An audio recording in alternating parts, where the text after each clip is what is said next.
Live from the 607, it's the Ocho Duro Parlay Hour, where we're talking everything movies, TV, comics, and entertainment. Join in the conversation on social media with the hashtag ODPH, because here we go.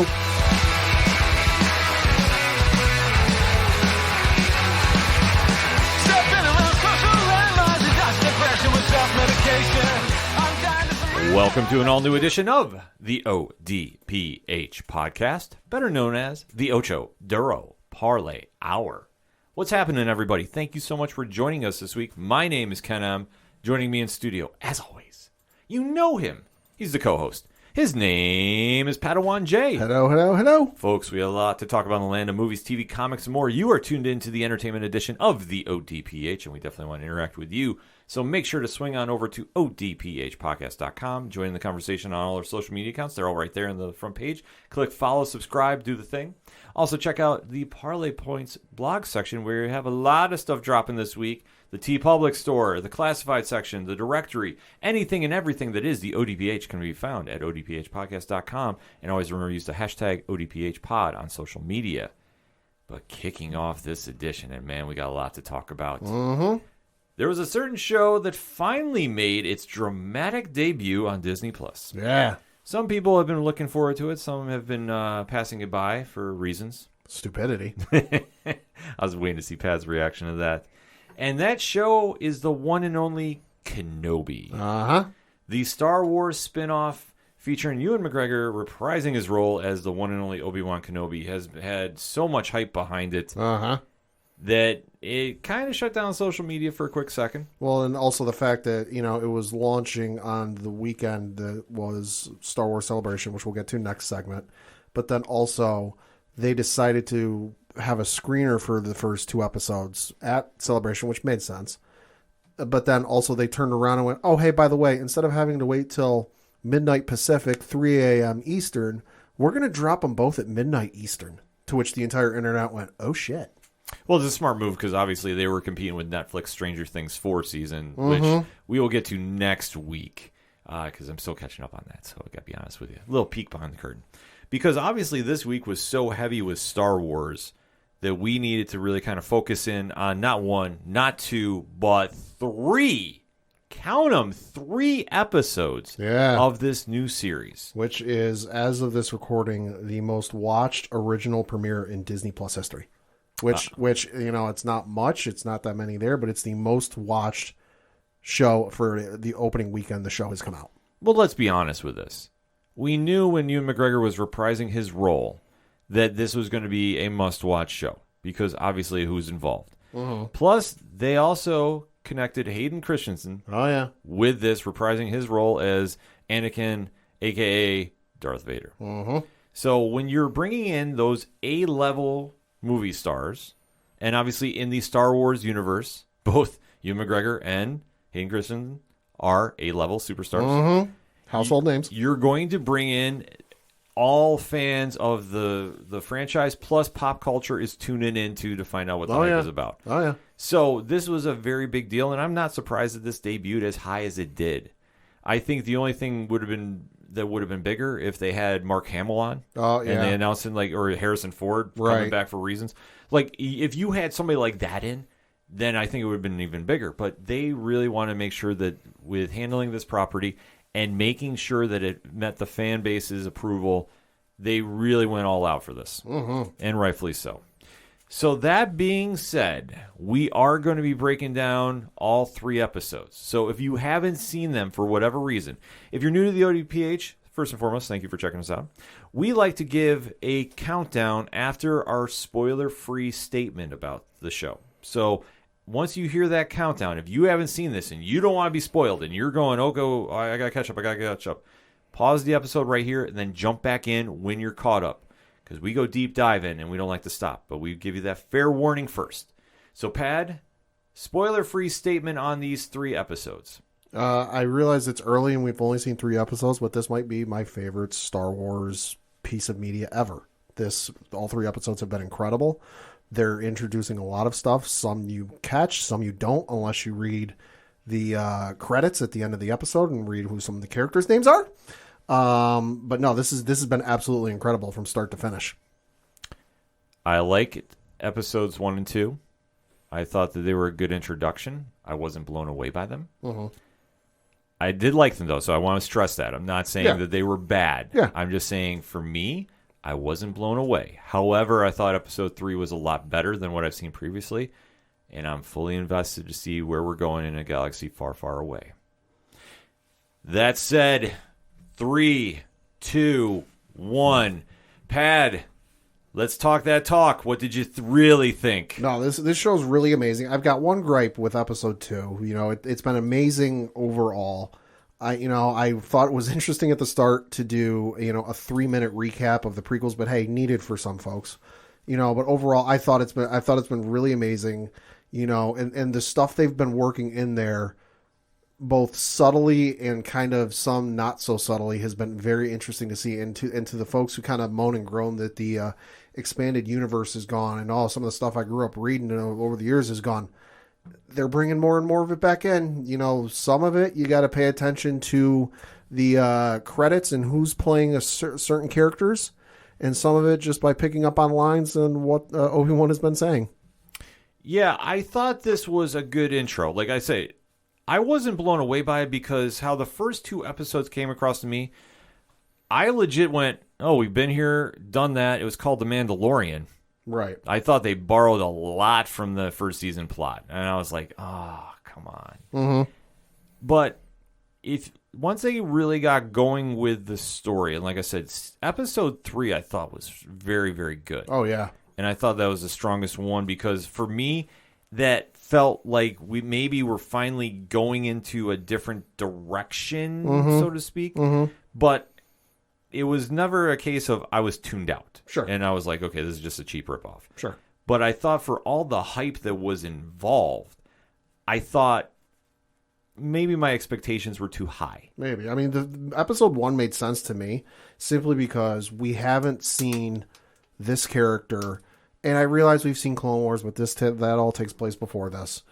We haven't seen Obi-Wan in this point in time ever. It's been 17 years or whatever it is, 2005 since we've seen Obi-Wan Kenobi in a live action role. It's been a minute, so obviously you got to do some setup and especially the where we are in the story takes place 10 years after Revenge of the Sith, Order 66. Yeah. You kind of got to explain what he's been doing while what's been going on, because it's not just a simple case of, oh yeah, he beat Anakin, sliced off all of his limbs, left him for dead on a lava planet, took his kid, ran off to a desert planet to give it to his uncle, and he's been living hunky-dory ever since, just hanging out, going to the bar and having a drink. Like, you got to do some setup, you got to do some intro. So from that aspect, I understood it. I can understand people's issues with it, though. Yeah, like I say, I thought it was good. Like, I'm not hating on it, but I'm just going, okay, I think we were here before. Because, like, as we jump into episode 1, we do know the time frame is 10 years after Order 66. And which they decided to show for the, I want to say it's the 5th time? Yeah, which, you know what? I think, though, it's smart because it's one thing, and I know we're going to talk apples and oranges here. I always know when I go read like a Valiant comic and they do a quick recap page on the opening page for most of the books, I think that's very good for new readers to jump in and get caught up on the story. Okay, this is at least the 4th time we've seen Order 66. I'm counting on my hands. No, that's fair. And I think for coming into a show because of the pop audience that is coming in, because remember, this isn't strictly just for Star Wars fans. People are tuning in for the first time. As crazy as that sounds, that is the case. Because people hear about this, and if you're not super into Star Wars, you're going to hear, okay, all these people are talking about the show. I'm going to go check it out. So I thought that doing the quick recap, even though it might have been a little confusing for some people, I still think it works, though. And this is where you jump in, you see Order 66 and everything going on, and then it kind of spins into, we go to Tatooine right from there. So, I mean, obviously you see the Jedi is messing up everybody. They're all messed up. Everything's disheveled, I guess you could say. Yeah. And then you do see that on this planet, they're establishing about what Kenobi is doing. Yep. And what is he doing, Pat? Well, he's watching over Luke, but he's also, I think, just trying to not lose his sanity, and he's working some sort of day job where, like, I can't quite figure out what the hell it is. Like, he rides a public transport, he goes off, he does his job, he works his 9 to 5. and then he comes home, which is just, conveniently placed in a hillside not far from the Lars homestead. Mm-hmm. Yeah, so he's obviously working in a meat factory of some sort. Something like that, yeah. It's something like that, and he's trying to fly very under the radar, which I think is very interesting what he's doing, because obviously his mission is to protect Luke, because he knows what's going on. He gave Leia to Senator Organa to protect her after what transpired with him and Anakin. So he has now just been solely focused on his mission, and he's probably one of the most dedicated Jedis about this, because he's living like on just the borderline of poverty, pretty much. I mean, he's living in a cave with some, I guess you could call them home amenities, but it's not much. So meanwhile, while this is going on, you do see that some people are coming to Tatooine. And Pad, who are these people? Those are the Inquisitors. So these are the folks that were former Jedi, or there are Force users. Some of them were former Jedi that have fallen to the dark side and fallen under the purview of the Emperor. And, Vader's a powerful guy. He's pretty strong. He can't be everywhere, though. So, and plus, let's face it, you send a Stormtrooper to face a Jedi, it's a bit of a one-sided affair. Yeah.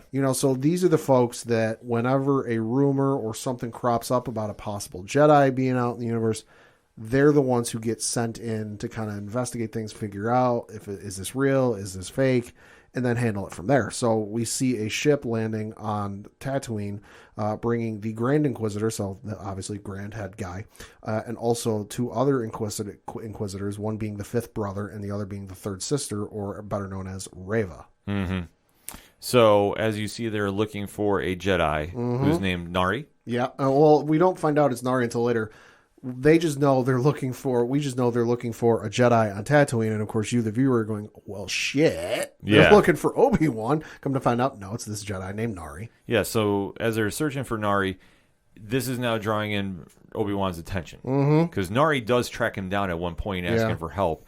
And you do have that whole kind of Spider-Man-esque moment when the robber is running past Spider-Man and he doesn't want to get involved, and what happens. It's also like Luke in The Last Jedi. Yeah, so they're borrowing a little bit of that, because Ben is saying he does not want to get involved, and he's just basically saying, listen, you need to lay low, you need to disappear, because once you need to go out in the middle, because at one point the Jedi shows Obi-Wan his lightsaber. He goes, oh, we need to fight back. And Obi-Wan looks at him and goes, no, you need to go out really far, middle of the desert, and bury him and just live a life. Yes. He's just so broken and so disheartened by what happened that you see this Jedi come up to him. He goes, oh, Master Kenobi. And he's so happy and he's so overjoyed to have found somebody, especially someone of the caliber of Obi-Wan. And Obi-Wan's just looking at him so nervously like, no, I'm Ben. I don't know what you're talking about. Yes, and obviously for Nari's situation, he was almost killed by the Grand Inquisitor, and Reva, who is being played masterfully by Moses Ingram. She is crushing this role. Yeah. And this is a situation where he does pull off a quick escape. But this is also where he's kind of building a little tension between the actual Grand Inquisitor and Reva. Yeah, because Reva's got a bit of a short fuse. Yes, because they're just now obsessed about taking care of all Jedis around the universe. And she's got an obsession with Obi-Wan. Yeah. Because it got brought up a couple of times before they figure out Obi-Wan's alive and where he is. That, like, at one point it gets brought up, like, listen, stop obsessing over Obi-Wan. He's dead. Like, so there's got to be something there that, she's obsessing over him so much. Yeah, and I'm just trying to even think, like, where that could be from. And I know somebody I saw online throughout the fan theory that, like, she was a potential Jedi Padawan that Obi-Wan just passed her over and was like, no, I don't want one. Yeah. I mean, that could be the case, and, that'd be some great storytelling. Like, I think that would make a lot of sense. Because, obviously, we see, while this is going on Alderaan, well, there's something going on, because Leia is, obviously dealing with growing up with her adopted parents. Yep. And Senator Bail Organa, who's played by the one and only Jimmy Smits, back, is, getting ready for a big gala of what's going on. Family's coming over. Family is coming over, so they're definitely trying to look as, top shelf as they can, so to speak. Family coming over, you're cleaning the house, you're tidying up. Put those shoes away. Clean up your room. Yes, but Leia is not exactly too into this idea. No. And she does a little bit of a disappearing act, where she's running out in the forest. However, unknown to her and anybody else, there is some people looking for her. And can I just say, God, is she like her father? Yeah. Especially the one scene where it's her and the little droid sitting up against a tree looking at the ships taking off, and she's naming like what kind of ships they are and what class they are. Mm-hmm. Holy shit, she's like her dad. Yes. But she winds up getting kidnapped by Vec Nokru, who's played by the one and only Flea from the Red Hot Chili Peppers. And it's vastly underrated how good of an actor he is, too, by the way. I just want to point that out. You're not wrong. So seeing him come on the screen was definitely cool. And obviously, they're now taking Leia away because Reva is pulling all these strings, which I thought was so interesting about the this might have been my favorite part of the episode. Yeah. Is just how much Reva's involved in this. Because this made sense to what we're going to see in a couple more episodes. And while Leia is kidnapped, Kenobi is approached by Senator Organa to go find Leia, and you have to rescue. And he really is against this because he's seen what has happened. He saw that Nari was killed, and they hung his corpse in the town, which was a little intense. But the Inquisitor wants to make a statement. They made a statement. Pretty much. But this is where Kenobi is going back and forth and reliving all his failures, but just basically says, all right, I'm in. Well, yeah, and he feels bad. And he and Bail both feel bad. That Bail's pleading with him, listen, you need to go find him. You need to help. You need to do this. And Obi-Wan's like, no. And Bail's like, listen, I know we fucked up. I know we screwed up, but we have to make this right. And also, I love there was a Instagram account, Star Wars Parallels, that pointed out the shots with the hologram of Bail and his wife and Ewan match up almost perfectly with the ones from A New Hope. Oh, that's cool. Yeah, so you got the shot of the hologram, shot of Ben with almost the exact same facial expression. Close-up shot of the hologram, close-up shot of Obi-Wan. Oh my God, I love it. Yeah, the cinematography on the show is incredible. Oh no, the production value on this thing is top notch. There's no question about that. But this is where the episode really ends and goes right into episode 2, because when Kenobi is now going to the planet Daiyu, he is walking into a situation that he definitely does not feel comfortable in. No, to say the least. And then, Pad, he runs into a Jedi, so to speak. Well, first he's walking the streets and he runs into a clone trooper. He's sitting on a clone trooper, which I know. I was talking with some people online, and when the episode dropped, and we're like, "Oh shit, is that who we think it is?" Current fan theory is that it's Captain Rex. Which fucking hell, give it to me. But no, yeah. Then he runs into this person on the street who's dealing in some illicit things, drugs. Fun fact: that was Ewan McGregor's daughter. Really? So did not know that. So yeah, the pink-haired girl on the street who's trying to sell him drugs and then tells him about this Jedi that can help people. That was Ewan McGregor's actual daughter. But yeah, he gets told that, oh, there's this Jedi that's helping people. You need the Jedi's help to find who you're looking for. And he goes, oh yes, I do. I need to. And he plays along with it, and he goes and meets this Jedi. Yes. So this Jedi, Haj Estri, is played by the one and only Kumail Nanjiani, who we know from Eternals fame, amongst others. A great actor. And he's basically trying to work a deal out with Kenobi about getting a location. He's hamming this up, and I love it. Oh, absolutely. He completely sold into this, because Kenobi walks in and sees him. He's like, you're not a real Jedi. Yeah.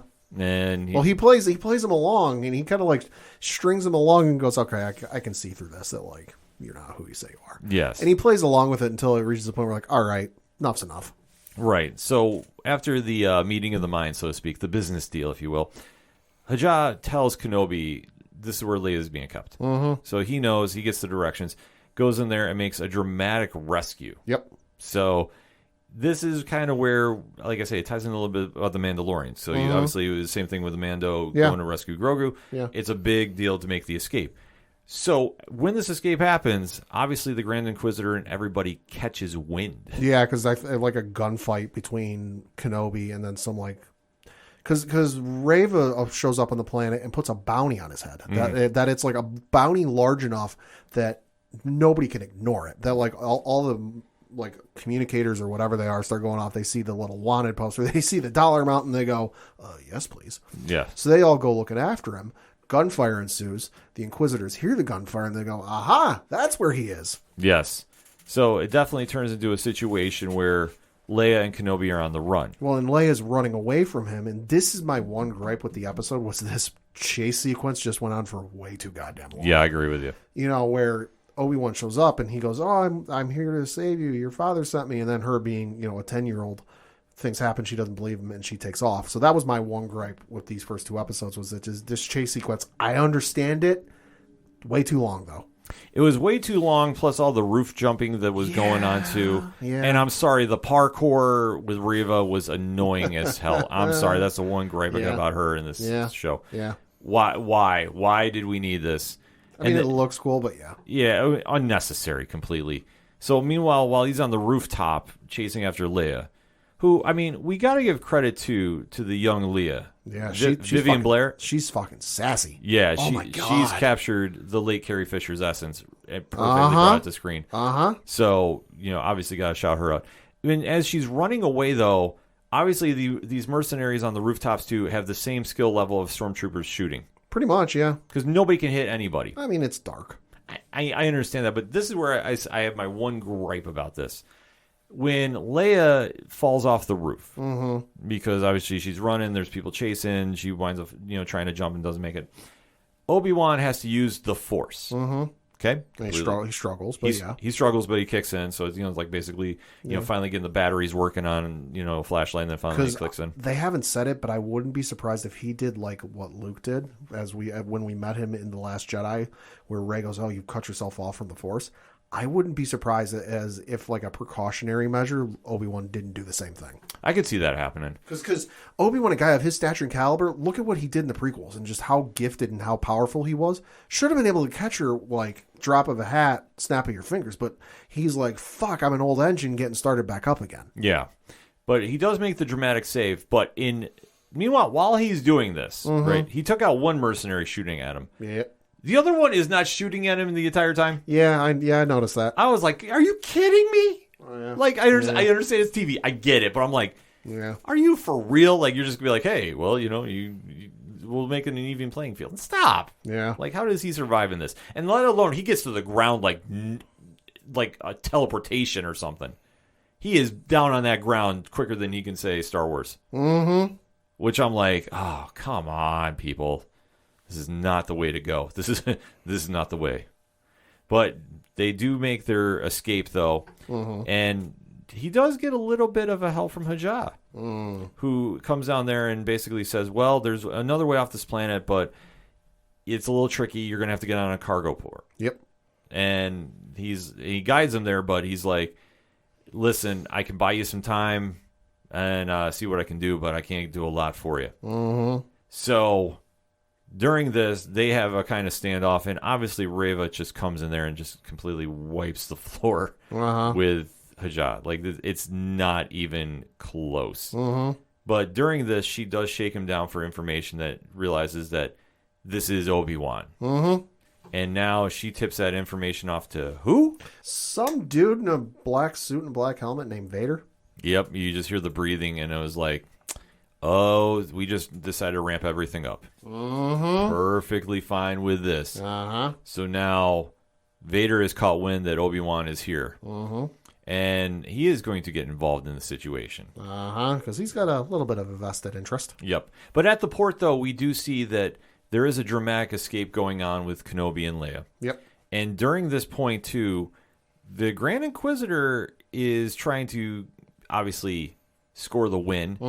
But the thunder is taken away from him by Reva. Yeah. So break this down for us, Pat. She ends up killing him. Yeah. Because she's tired of his bullshit. Yeah, she is definitely going completely away from any kind of plan. Her plan is, I'm going to do this myself. I don't need you. Yeah. But when she does this, this is the key moment that Kenobi and Leia are allowed to escape after all this. Yep. And then, obviously, the final shot of this episode is Vader wakes up. Well, yeah, because you got Reva trying to track down Obi-Wan in, like, a warehouse type. Yeah, it's in the port. You know, and so she tells, hey, you know, he's alive. And Obi-Wan just kind of shits his pants and goes, Anakin Skywalker. Yep. He's alive, and he's coming for you. And so you have that old master student connection get reestablished, and they sense each other. And there's that awesome shot of Anakin in the back to tank.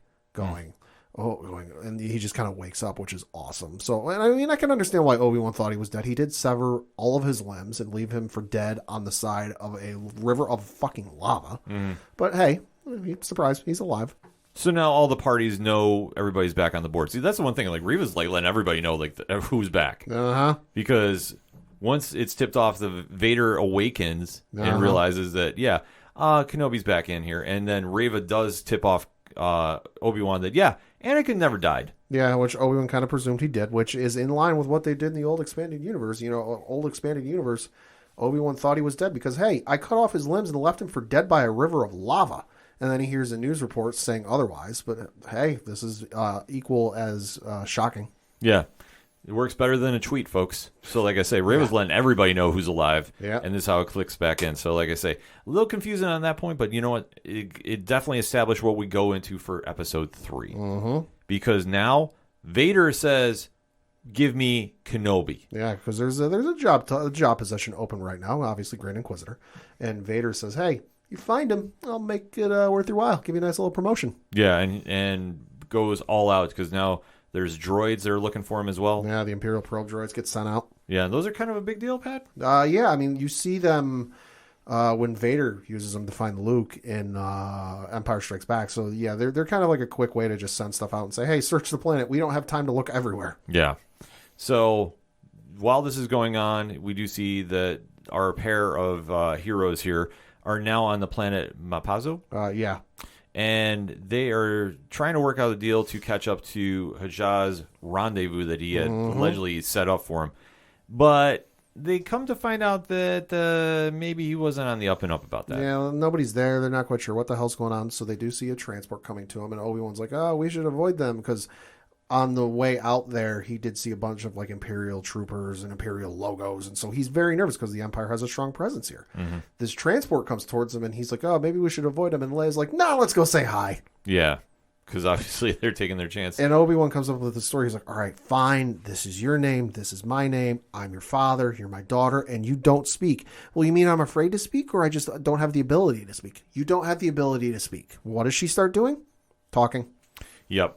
And as they're going with the transport, the driver is basically pro-Empire and is leading them what appears to be in a somewhat trap. Fun fact, the driver of this transport, I believe the man's name was Frack, something like that, voiced by the one and only Zach Braff. Really? That was Zach Braff. Did not realize that. Yeah. So as they're getting tracked down, Reva is now alerted to what's going on. Yep. And obviously things are getting a little bit crazy here.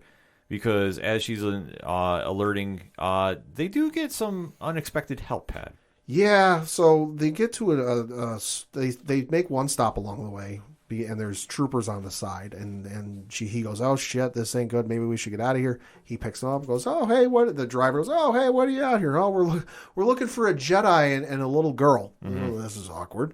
So they keep going along. They start talking, and the Stormtrooper starts asking some questions about who they are, where they're from, what they're doing here. And Obi-Wan's going along with the story.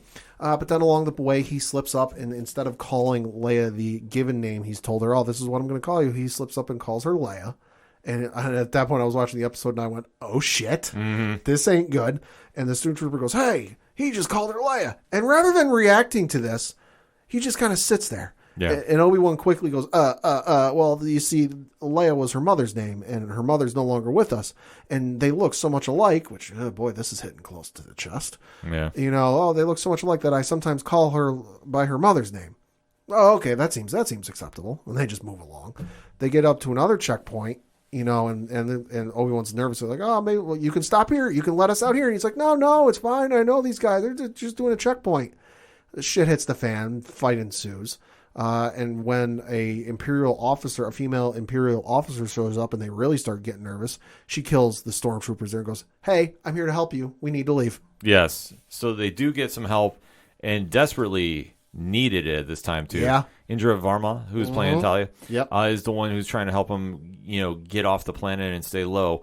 And obviously they need this because, well, everybody is now arriving looking for them on this planet. So the Inquisitors show up, and who is with them, Pat? The one and only Darth Vader. Looking scary as all fuck. Yep. So he basically goes Rogue One here and is walking through the town and not afraid to kill some people because he beats the Rogue One scene. Yeah. I'm going to say it, as awesome as that Rogue One scene is, this one might be better because while he's simultaneously pulling the one guy up by his friggin' scruff of his neck with the Force and choking him, the other woman, sister, wife, whatever she is, comes out to try and help him. He throws her against the wall, and while she's just kind of laying there, scared shitless, snaps her neck in the most visceral way I've ever seen done on a television show. Yeah, and even if you rewatch the episode, they snap the woman's neck. They cut to a shot of Reva and I think it was the fifth brother, the other Inquisitor there, and they've got a look on their face. It's like, oh shit, like they're kind of scared. Well, that's the whole thing about Vader is he really made his presence felt. Mm-hmm. And for anybody that questions about like, okay, well, you just seen him in the movies, that's it. You don't realize about how downtime there is when he is just starting out, like for a Vader year one, so to speak. Kinda, yeah. To see how he emerges and is just really growing in the dark side of the Force. Like he's not afraid to cross lines. I mean, this is what makes him such a fascinating character. Mm-hmm. But this does provide a little chance that Kenobi is saying, okay, listen, Leia's safety is first and foremost. Talia and Leia get away through an underground tunnel. Yeah, she's a part of like some network that helps people escape the Empire, and there's some fun connections in this tunnel. One of which gets mentioned, Quinlan Vos, who was a Jedi from the books and comics that they brought into Clone Wars. So that was a fun connection. Also, one of the names on the wall was a gentleman by the name of among the names was Valen Halcyon. Who is named, he changes his name to Halhorn. In old Star Wars canon, he was a Jedi that escaped the Purge, had a kid named Corran Horn, who joined Luke's Jedi Order in the old Expanded Universe books. So when I say they're potentially bringing in stuff from the old Expanded Universe in the current canon, here you go. Yeah, so it's definitely tying in a lot to that canon. Mm-hmm. But as Kenobi tries being the distraction, well, Vader sees him. Yep. So we finally have the meeting of old friends. Yeah. And it goes, well, how would you describe it, Pat? A little one-sided. Obi-Wan's a little rusty. Hasn't had to fight anybody probably since he fought Anakin, 10 years ago. So if you're wondering how we got from the jumping, flipping, stuff from the prequels to this, well, here you go. I think we're kind of explaining how they got to that point. Obviously Vader can't move as well as he did since he's more machine than man now. And you've got Obi-Wan who's rustier than rust, so it's a little one-sided. It's like CM Punk coming back to AEW for Obi-Wan. Oh, shit.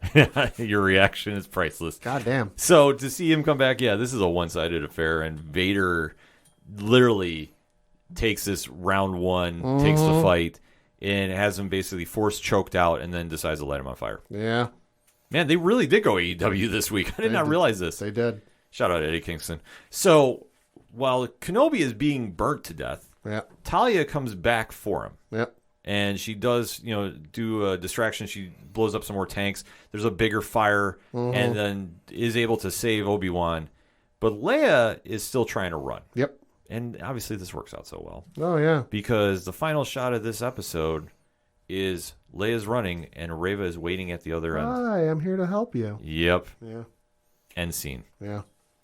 Lot to digest with this. Like I said, the third episode I thought was the strongest one. Yeah, so far. Easily. Yeah. I think that we finally got the ground running, and maybe it's because Vader was there and to really give that sense of, like, imminent danger. Mm-hmm. That, not saying that Reva wasn't doing that already, but you know when you throw Vader in this mix that... It's adding some gravity to it. Yeah, exactly. That it's not just any throwaway moment. And to see Obi-Wan and Vader meet after all those years... Yeah. I mean, we got to remember, it's been 10 years. 10 years. And to see that fight go down and see how one-sided it was, and Obi-Wan got messed up, too. I mean, he was burnt. Oh, yeah. There's not exactly like he'll just heal himself next week. Yeah. No, he's going to be wearing some scars about this. Oh, yeah. I thought they played it off really well. And even with how they're setting up with Reva coming after Leia, too. Yeah. I think that I'm not sure how much longer she's going to be in this series, but I think that she's making the most of the screen time for the character. Oh, absolutely. That's what I mean. Like, no, yeah. Reva is going to get overshadowed by Vader. Oh, yeah. Now Vader is here. That's the big heavyweight fight. So I'm saying this is like, the co-main event here. And I think that I'm just not sure how much longer the Inquisitors are going to be around before this just goes all into Vader. If there's anything I've learned from Rebels, Jedi Fallen Order, which are two of the main things that I can remember Inquisitors are featured in, the life expectancy of an Inquisitor, not real long. No, definitely it's not a long life expectancy. It's not a good job to get a retirement in. Yeah, because especially with Kenobi being as hurt as he is, I'm not sure how long he's going to last against Reva. Right. But it's not out of the realm of thought that you might see something happen here, and this is a big win, and maybe this is what gets him back on the comeback trail. Could be. Either way, thought the episode started very, like, this was where I thought the show really picked up. Yeah. Oh, yeah. That I think the first two episodes were good. Yeah. Not great. But it gave me enough hope that going into the rest of the series, like, I'm fully in. Oh, yeah. And I think that they're going to do a lot of big things here. Final thoughts on this, Pat? Great episode. I know some people are complaining, oh, why is Obi-Wan meeting Leia this soon? Well, I mean, you think back to the original movie when Luke tells her, I'm here to rescue you. I'm here with Ben Kenobi. She gets excited. She's like, Ben Kenobi? Mm-hmm. So this is that introduction. And I almost wouldn't be surprised if by the end of the series we hear her call him General. Mm-hmm. Because you think of the famous hologram, General Kenobi. Wouldn't be surprised if we get that moment. But no, overall the series has been really good. I'm excited to see where it goes, and I'm excited to see some more of the connections, because that's been my favorite part of just the connections back to Clone Wars and some of the old expanded universe stuff. Because there was even one when Obi-Wan in Episode 3 was talking about. He was referencing his family, which in the movies was never mentioned, but in a couple of old expanded universe books, his family was referenced to. It was brought up and like, oh, I've had visions and memories and this and that. So seeing that was cool. So I think I'm most excited for obviously the action and the story, but some more of those connections that connect everything else to this story. Well, they're adding so much to the expanded universe here. Like it's a love letter to the fans, which I mean. Yeah. And I do appreciate that aspect too, because when you do those deep dives for the fans that have been there since day one, it's always a greater feeling about it. Like, same thing Marvel does. There's certain characters, certain moments you see, you're like, okay, I get this. And then, obviously you're bringing in a different audience. You want to make a great first impression. I think that they did that with this show, but I think, though, if you really want to do comparisons, there's a lot of similarities to The Mandalorian. Oh, yeah. That's the only gripe I have, but sure. But note how I'm stressing this. It's nothing to make me say this is bad. Right. This is just, I think we're borrowing a little too much from that show. But it's a winning formula, so why not? It's not a rent-free moment like we talk about with AEW and WWE, but I think that there's a lot of similarities there, but this episode finally felt like maybe we're doing something different. And that's why I think I liked it that much, because the first ones I thought were underwhelming a little bit. Sure. Just because I've been here before. But I think for where we're going with this show, with only 3 more episodes left, I think there's a lot of good that we're going to see, and I can't wait to really deep dive into it a little bit more. So that has been our takes on Obi-Wan's episode 1, 2, and 3. But now we want to hear your take, ODPH Society. Hit us up on the hashtag ODPHpod. What is your thoughts about this series? Let us discuss, and let's keep it spoiler-free until Friday for wherever you're listening to this, June 3rd, on social media, because we still want to do that 72-hour embargo, which actually more shows are picking up now, too. So you're welcome, everybody. It's a great thing to do because we don't want to spoil anything for anybody that hasn't had time to see anything yet. But let us discuss, shall we? We're going to take a quick break. We'll be right back. Coming to you live from whatever podcast you're currently listening to, it's your boy Jay West with my co-host Mac East from the We Get Dub podcast. What up, nerds? It's me, Mac East, and we got a badass anime podcast for you. We got hot sauce, we got hot takes, we got booze and banter. And you can listen to us on all major platforms. The We Get Dub podcast hits harder than a Goku gut punch.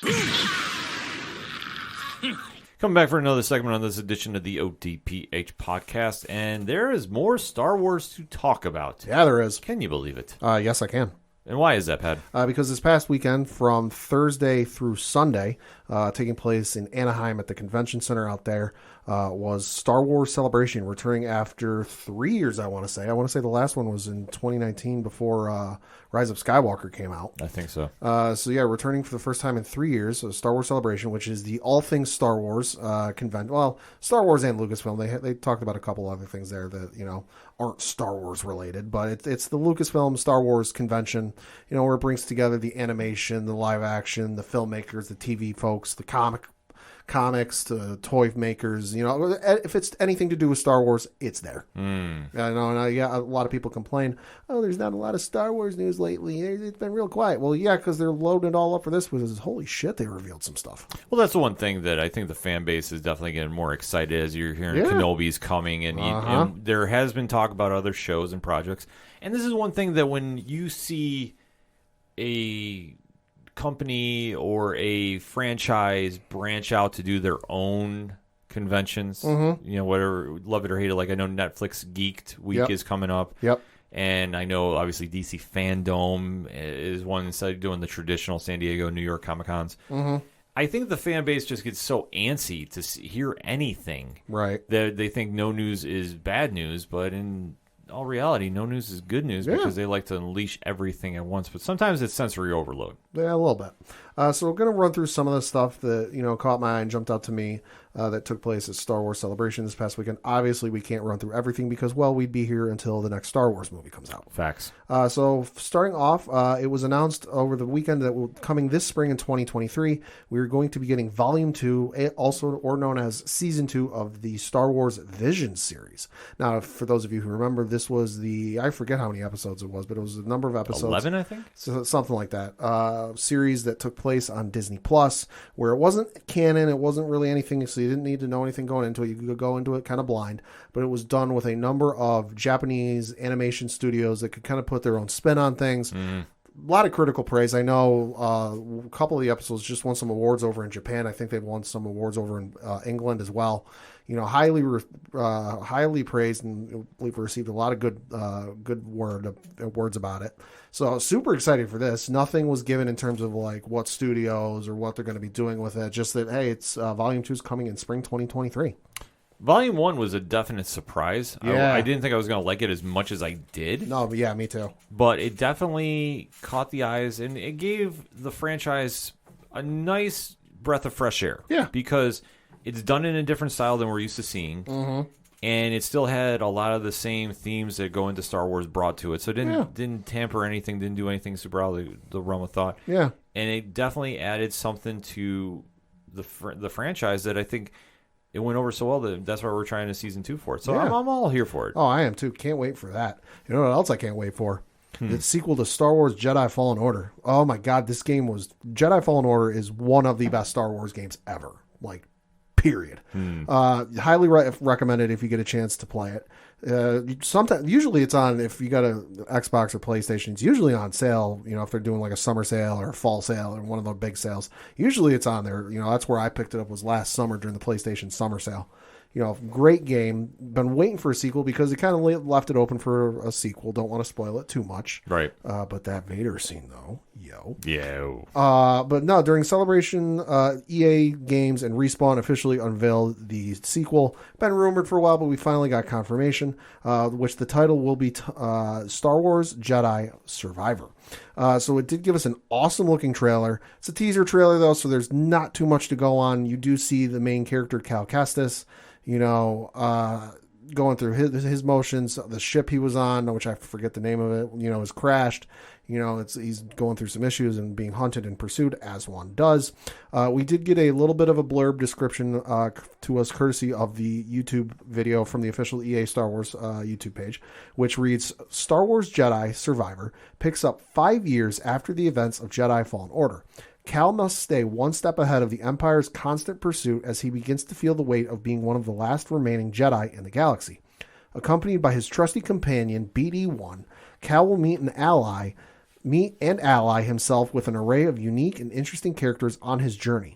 Jedi Survivor will expand on the series' dynamic combat in new and innovative ways. In order to survive, Cal must learn new skills and grow his connection with the Force, close quote. So I'm super excited for this. In the trailer, we do see someone in a Bacta tank, and obviously with the title of the game being Jedi Survivor, something tells me that it's somebody from from the past that survived Order 66. Can't imagine it's somebody from like super far in the past, like, oh, they've stayed alive by sitting in this for that long, because like Star Wars really hasn't done that. So my guess is it's somebody, a Jedi who has survived Order 66 and is sitting in this bacta tank. But I am super excited for this. This definitely looks very dope. I'm very surprised at how well this came out. I mean, just because you think about it, sometimes the video games don't really translate that well. Sure. And that one, jeez, man. Sure. Looked like I know it fooled some people into thinking it was actually a live action thing coming. Yeah. Next up was some of the stuff and the highlights from the Star Wars The High Republic panel, because you do have Phase 2 kicking off this year. This, as I mentioned last week, is the kind of multimedia thing they've been doing between audiobooks, comics, and then novels. You do have the series coming up, Visionary. Nothing given about that over the weekend, but you did get some details into Phase 2, or what they're now calling it, Quest of the Jedi. Phase 2 is going to take place 150 years prior to the events of Phase 1. So one of the points they did say during the panel, if you didn't read anything from Phase 1, you don't need it for Phase 2. You can just go into Phase 2 cold. Go in cold because it's 150 years set before Phase 1. So, and then Phase 1 took place 300 years before Phantom Menace, so this is 450 years before Phantom Menace. Spoiler alert: Yoda's probably still going to be there, but you never know. Yeah. We did get some titles and some cover reveals. You've got Convergence by Zoraida Cordova, Quest of the Hidden City by George Mann, Cataclysm by Lydia Kang. You've got a middle grade novel, so kind of like a younger novel. Quest for Planet X by Tessa Gratton, and then you've got the young adult novel Path of Vengeance by Cavan Scott. I'll be picking that one up. On the comic side of things, you did get the first look at upcoming titles. You've got the Dark Horse miniseries, The Nameless Terror, which is being written by George Mann, and the art is being done by Eduardo Mello and Ornella Savasi. And then you've got the first issue of the new run of Marvel's Star Wars: The High Republic. Of course, Cavan Scott is writing that one. And you've got art by Arino, and I'm going to butcher this name, so I apologize, Anandito. And then obviously George Mann is also contributing on an original audiobook, which is titled The Battle of Jeddah. Obviously Jeddah, as you saw in Rogue One, something's going on there. Going to be a battle there. That is coming out in January 2023. Also there's an awesome art book of, because they actually got like an artist to do some of the artwork and what some of the characters and stuff would look like. Looked awesome. Also, shout out to Daniel Jose Older for his artwork for his upcoming book. God damn. Check his Twitter account. That was absolutely hilarious. But I can't wait for the High Republic to come back. It's been some of the best storytelling they've been doing lately. Yeah, no, the books have definitely been something very cool about this. And hear about that audiobook? Yeah. They don't do that too often. They do audiobooks for the books themselves, but this is going to be more of an audio drama. Okay. That's what I was kind of going with. So yeah, they do audiobooks for all of their books, but this is an audio drama. So whereas with an audiobook, you'll have one person reading the book and then sometimes doing voices for the characters. The thing I love with the Star Wars audiobooks is they do, because it's made in-house, they have access and the rights to do the sound effects. So you will hear the music and sound effects from Star Wars, which makes them awesome. But no, this is going to be an audio drama. So it's going to be like a fully voiced cast with like multiple people, with like multiple actors and actresses playing characters and all this other stuff. So it's going to be a high production quality. I was saying that one really caught my attention. I was like, I don't remember them doing, I know about the audio books, but like I said, in this kind of genre, I don't think they've ever dabbled this. No, not really. I mean, I think they obviously the ones came out for NPR back in like the 70s and 80s, but that wasn't in-house. That wasn't in-house. That was a separate... That was an NPR thing. That was something NPR did. But yeah, no, they don't really do it that often. But when they do, it's real good. Got a new show unveiled. It was announced that there's an upcoming series called Star Wars Skeleton Crew. And this is the actual show title for the series being worked on by John Watts, of course, the director who worked... from Spider-Man. He worked on the Spider-Man Home trilogy. As we mentioned, the title of the show is Skeleton Crew. It's in pre-production. It's going to start filming soon. They didn't give an exact date when. But we do know that the series is going to focus on 4 kids from a tiny world who get lost in the galaxy. And they said it's set to take place around the same time as The Mandalorian. Also, fun fact, it's going to star Jude Law. Oh, wow. So Jude Law is coming to Star Wars. So that should be super interesting. Not sure when we'll get any sort of information on that, but it looks good. Should be good. No, it definitely looks interesting about that from like you're showing me the description here as we're talking. Yeah. I mean, to see Jude Law come there, I mean, that's another big name that's coming from Hollywood. And not super shocking me. You take a look at like what The Mandalorian's done and to get, a lot of Hollywood's attention. Mm-hmm. That I think this one will be very interesting. I like Jude Law a lot. I think that he'll bring something to this show, especially. We don't really know too much what's going on here. No, They're not being at all. very, very coy about that. I know the description kind of give a little, but yeah, this one I'm definitely interested to see what's coming. Oh, absolutely. Then we got some Mandalorian news because hey now, this is one we're all here for. This is one where a lot of people are excited for, myself included. We did find out that the Mandalorian is going to be coming back for season 3 in February of 2023, so not that long of a wait. They did show before I get to the sizzle reel they talked about, they showed. We did get confirmation that Katie Sackhoff is going to be reprising her role as Bo-Katan in season 3. We also did find out and learn that we will be going to Mandalore. So we will be going to the home of the Mandalorians. But they did show some footage. It was not revealed online, but hey, we've got descriptions. So some of the footage that was shown was the Mando, aka Pedro Pascal, and Grogu visiting the armor. And I'm reading from an article on IGN.com. It says, who, quote, like a judge handing down a harsh sentence makes it crystal clear the Mando has messed up big time. You have removed your helmet, and worse, you did so of your own free will, the armorer says. The footage then cuts to a shot of the ever-adorable Grogu's reaction, the illicit hearty reaction from a crowd. You are no longer a Mandalorian, she says, adding, redemption is no longer possible, close quote. Article goes on to say, we then follow Mando and Grogu as their travels take them to reconnect with their ally, Greef Karga, Carl Weathers. As Mando and Grogu approach Greef's compound, a pack of Kowakian monkey lizards, think Salacious Crumb from Return of the Jedi was with Jabba the Hutt, is perched in a tree snickering at them. Greef is decked out in a pretty impressive outfit, complete with a red robe. He seems to be doing very well for himself, like he is perhaps in a new high-ranking position of power. He says hello to Mando and Grogu. So then it says, the sizzle reel includes a myriad number of atmospheric shots of sets in a sequence where Mando and Grogu are being chased in their new N1 ship by several enemy ships. We see Rebel X-Wing pilot Captain Carson Teva, played by Paul Su-Hyung Lee, and a Rodian meeting with mechanic Peli Motto. So Peli Motto, played by Amy Sedaris, is coming back for season 3. There are also quick glimpses of galactic scientist Dr. Pershing, played by Omid Abtahi.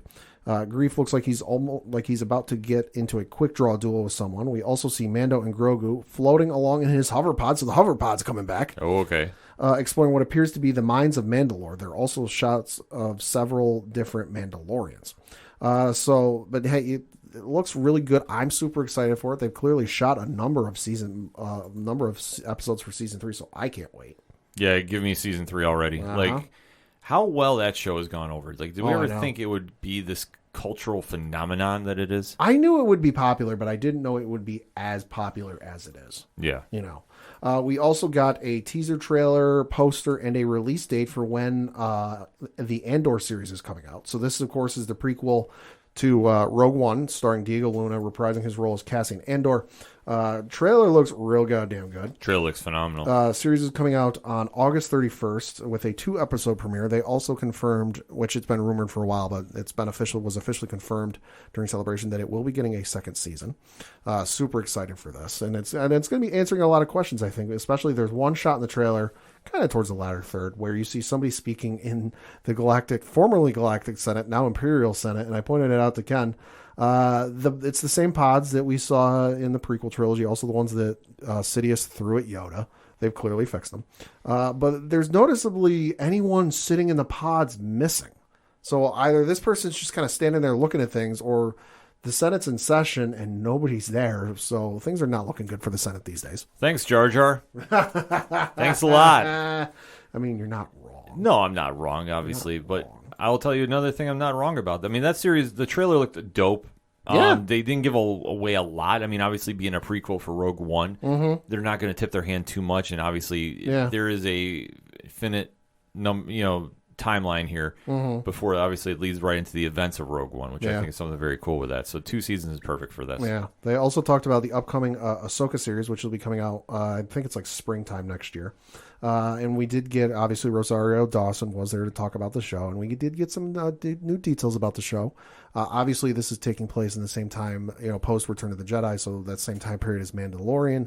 if you know what happened to Rebels and the end of Rebels, I think you know where this show's probably going, especially since it was confirmed that you will have Sabine Wren, Chopper, and Hera Syndulla of the aforementioned Star Wars Rebels series be making their live-action debut. With obviously actresses playing both Sabine Wren and Hera. And then Chopper, well, they've already got a Chopper robot. He's been running around Lucasfilm for the better part of like 5 years. Yeah. He was on stage too. But I'll tell you right now, you're not familiar with Chopper? Dude's got a mouth on him. Oh, yeah.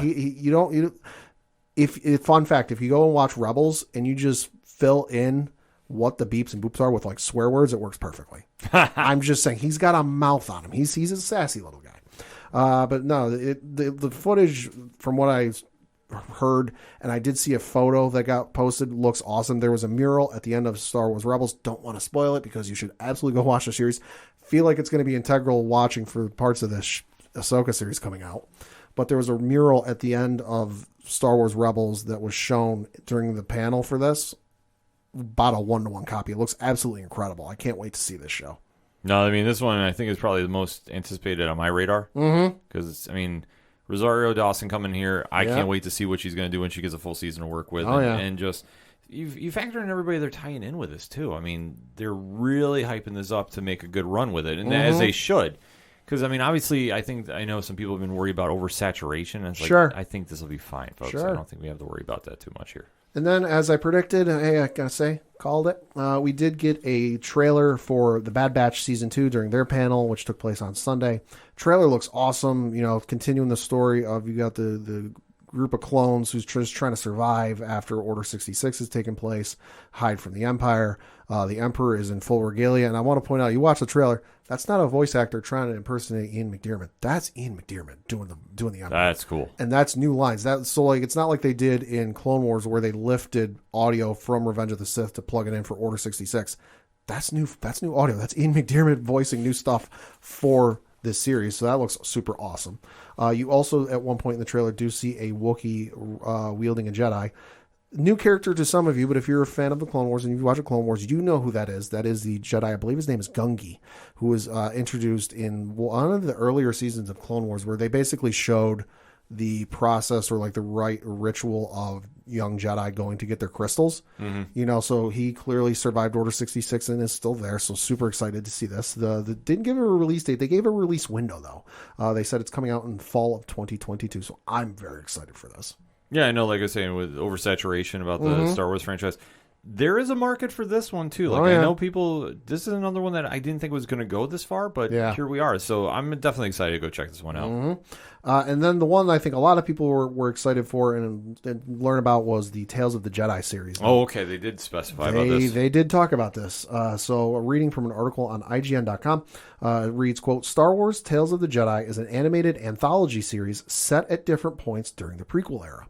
The series will consist of 6 episodes, half focused on Ahsoka Tano, voiced as usual by Ashley Eckstein, and the other half on Count Dooku, before his descent into the dark side. Dooku's Padawan, Qui-Gon Jinn, will also play a heavy role in the series, and he'll be voiced by both Liam Neeson and Liam Neeson's son, Michael, depending on the time period. So if it's Qui-Gon Jinn as you saw him in the movies, it'll be Liam Neeson. If it's a younger Liam Neeson, because there's going to be some points in this where you see a younger Qui-Gon Jinn, it'll be Neeson's son, Michael. That's cool. Absolutely. Article goes on to say the series will shed light on 3 distinct points in Ahsoka's career, including her early childhood. Jaina Gavanka, who played Iden Verso in Star Wars Battlefront 2, will voice Ahsoka's mother in the first episode. Okay. So one of the things with Ahsoka you learn in Clone Wars is she was taken from her family and her planet as a baby, like most Jedi are, that Plo Koon rescued her. We're probably going to actually see that. It was alluded to, and I think we saw a scene of Plo Koon, the Jedi with the mask on from the prequels, meeting her for the first time. We did see that in Clone Wars, but this looks like it'll be the actual meeting. Article goes on to say the second will showcase Ahsoka during the Clone Wars, while the third reveals a battle between an older Ahsoka and an Inquisitor. It's unclear whether Tales of the Jedi is a standalone project or if writer Dave Filoni is planning multiple seasons. If the latter, it's possible the series could branch out beyond the confines of the prequels to explore other characters and time periods, perhaps even the heroes and villains of the Tales of the Jedi comics, because that was a comics from back in the Dark Horse days.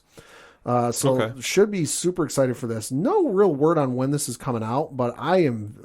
Listen, you're giving me more Ahsoka content, which I am all fucking here for. And then also, you're giving some Dooku stuff, which, let's face it, there's not a lot of stuff there. Yeah. There's some stories in there. I know there's a novel out about, kind of delves into some of his time as a Padawan and some of the stuff like that, but not much. So I'm super excited. No, I mean, that's the one thing about doing an anthology series is, like, you can find a character and really deep dive into and really present a really interesting story or look at them. Just depending on, like, how far you want to go. Because, I mean, like, everybody likes to go for the popular characters, but anthologies are made for the ones that are lesser known. So, and I would imagine that's going to come out next year's end. Probably by the end. Because I think they're going to space it out from Ahsoka as much as they can. Yeah. Because that's smart. That would be a smart play to do. You don't want to go back to back. Yeah. And then lastly, and certainly not leastly, like I mentioned, it's a lot about Star Wars. Not everything Star Wars, though. They did show a trailer for the upcoming Willow Disney Plus series, which I got to say, I've not seen Willow. Nothing against it. Just it came out before I was born. Want to see it now because the trailer they put out for the show looks amazing. It's got Warwick Davis returning to reprise the role. Looks absolutely phenomenal. And then also, they did bring out the maestro himself, John Williams, to play a little bit of a concert because, hey, while he was there and playing this concert, it was his 90th birthday that week. Oh, no. Nice. John Williams, 90 years young. He did play a certain march for a certain movie. No, not Star Wars, not the Imperial March, although he did play that. Rise of the Terminators? No. He did play the Raiders March, because obviously there is another Indiana Jones movie coming out. In which you did have Harrison Ford come out and talk about the movie, and they said they've shot a good portion of the movie, and did say that the film is going to open on June 30th, 2023. And obviously John Williams is returning to score the film again. They did also release a promotional image for the movie. Obviously it's Harrison Ford in the trademark hat. He's got a flashlight in his hand, and he's walking across this like wooden bridge. It's got ropes holding it up. Not much is given about the movie, just a little blurb from the folks over at Disney and Lucasfilm, which says Harrison Ford returns to the role of the legendary hero archaeologist for the 5th installment of the iconic franchise. Starring along with Ford are Phoebe Waller-Bridge, Mads Mikkelsen, Antonio Banderas, Boyd Holbrook, Sean Renee Wilson, Thomas Kretschmann, and Toby Jones. Directed by James Mangold, Kathleen Kennedy, Frank Marshall, and Simon Emanuel serve as producers, with Steven Spielberg as executive producer. I am excited for this, although no word what they're going to do with how the last one ended, given the fact that they said Shia LaBeouf's his kid, so I don't know how they're going to address that one, but boy, that'll be interesting. 2 quick thoughts on this. Willow, great for its time. So I think I think you'll be very excited about this. And from what people have said about Willow, they said it captured kind of the look and feel of the first one. Okay, then because it's not a movie, it's a series coming to Disney Plus. Yeah, see, I'm interested to see how that's all going to play out. Like Willow, for its time was a very fantasy-driven movie. Like it's something that, like I say, knowing you, it appeals to you. Right. I thought it was good. Like I liked it way back when. I thought, like now seeing it, I don't know. I have like a mixed reaction to it. I really do. And Indiana Jones, man, it's kind of like the Fast and Furious for me. Kinda. Is it all about family? Maybe. But like at what point do you just go, okay, enough is enough? Well, I think they've said and they've confirmed that this will be the last one Harrison Ford does because, well, he's getting up there in age. Yeah, I was going to say, like, I was surprised to hear that you wanted to come back for this one. But, yeah. For the last movie, too, like you touched on, there's a lot of nonsense with that, too. So it's like, to hear the franchise is coming back, it's not moving the needle for me. But I'm excited, but cautiously so. Yeah, I mean, and that's fair. Like, honestly, I would be very cautious about this, too, because it's like, what are you going to do at this stage? Like, anytime you get past 3, you get walking on very, very thin ice about, like, how far you can skate. So, yeah.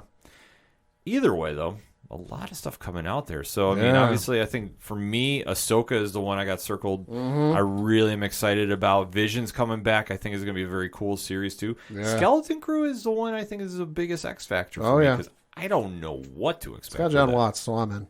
Oh, yeah, I'm definitely in about that. But, I mean, Pat, give us your final thoughts, man. No, super excited for Ahsoka just because it's going to tie in with some of the Rebel stuff I've been wondering and having some questions about since Rebels ended. So that's probably the one I'm looking most forward to. But then also the High Republic stuff. The High Republic stuff has just been some of the best storytelling that they've been doing in Star Wars, and just it's such a different look and feel from what you've seen with the prequels or the sequels or the original trilogy, but it still has that same feel, so I'm super excited for that stuff. Yeah, and I believe they announced that Celebration will be in London next year. No, I think it's in Germany. It's some they didn't specify. They just said Europe. It's Celebration Europe. All right. I want to say I think London, but still, either way, seeing Celebration come back is a big thing. Obviously, it is that Hall H moment that we know as Marvel fans and San Diego Comic-Con fans is like the mic drop moments. So obviously seeing Celebration return is a huge thing. No, yeah, you're right, London. Okay. Because all I saw was that I didn't see the specificities of where I just saw the because the promo art says Europe. Europe 2023, but yeah, specifically it's in London, which makes sense since they've got a studio over there they film at. Oh yeah, so I mean it makes perfect sense to go there, but overall seeing it come back is a big deal. Oh yeah. I mean obviously getting the fandoms back, getting the fans back, and having those live reactions. Like, that's something that virtual cons are cool and all. Oh, yeah.